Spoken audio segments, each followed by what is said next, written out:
I did want to take this opportunity to introduce myself. My name is Tracy Franken. I am a canine human relationship coach. I do thank you for taking this time out of your busy schedule. Now, before we get started, a few things that you might want to know about me, your coach. First of all, I am a dog lover. No, that's not right. I'm a dog enthusiast.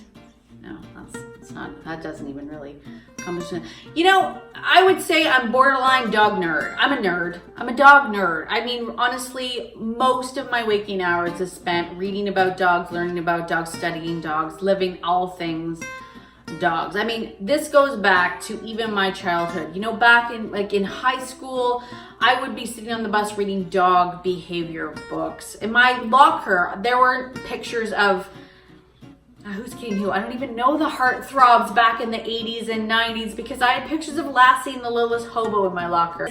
I mean, just the other day, I got a new book from Amazon and my husband was there as I was opening it and he was like, "Ooh, what you get?" And I said, "Oh, look, it's Genetics and the Social Behavior of the Dog, a classic study." And he was like, "Wow, that sounds dreadful." The bottom line is, I've spent over 25 years studying and learning about everything that I can about dogs and dog behavior. The second thing that you might want to know about me is that I do have a background in veterinary medicine. I graduated back in 1996 from a veterinary technology program, and I enjoyed a 10-year career doing that. What I can say about my experience in that is that I have mad respect and love for the veterinarians out there. However, I will say that I have noticed a huge disconnect between veterinary medicine and dog behavior. And while some people may think it wise to seek advice about their dog's behavior from their veterinarian, I want to let you know that veterinarians will look at your dog's behavior through their medical experience, which means they may give you a medical answer to your dog's behavior, and that is not always the best route to take. Third, during my time as a veterinary technologist, I also worked in biomedical research. And my experience in biomedical research has led me to believe that I cannot stand the term science-based training.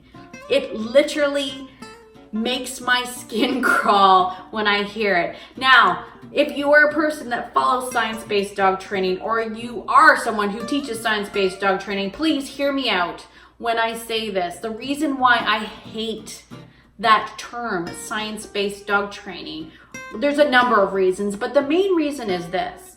Whenever people say science-based dog training, it has this air of being final, right? That because it's science-based, therefore it is absolutely true. And if there's anything that I learned from working in science, is that nothing could be further from the truth. Science just means that we've learned something, but there is always more to learn. So please do not put a stamp on any of your dog training saying that it's science-based and call it quits. This is a lifelong learning journey. And finally, I do not take living with dogs very seriously. And neither should you. Now, that does not mean that the information that you are going to get in the next 3 coaching sessions has no value. In fact, it has a ton of value. But what it does mean is that if you are expecting a very serious, very studious, very, very structured format,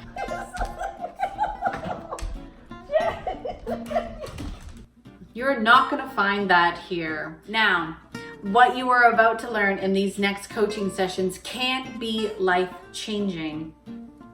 And I know that sounds like a bold statement, but it's true. This really, truly is a different way to live with your dog. Some may say it's a better way. Some people, this may not be for you. That's okay too. But it is a different way to look at living with your dogs. Before we get into it, I want to clear this up right from the get-go. This information is not meant to replace your obedience training. It isn't. It's meant to enhance, it's meant to amplify, and it's meant to make living with your dogs and training easier. So, without further ado, let's head on off to the first video on the FOR framework, and we're going to be talking about leadership. See you there.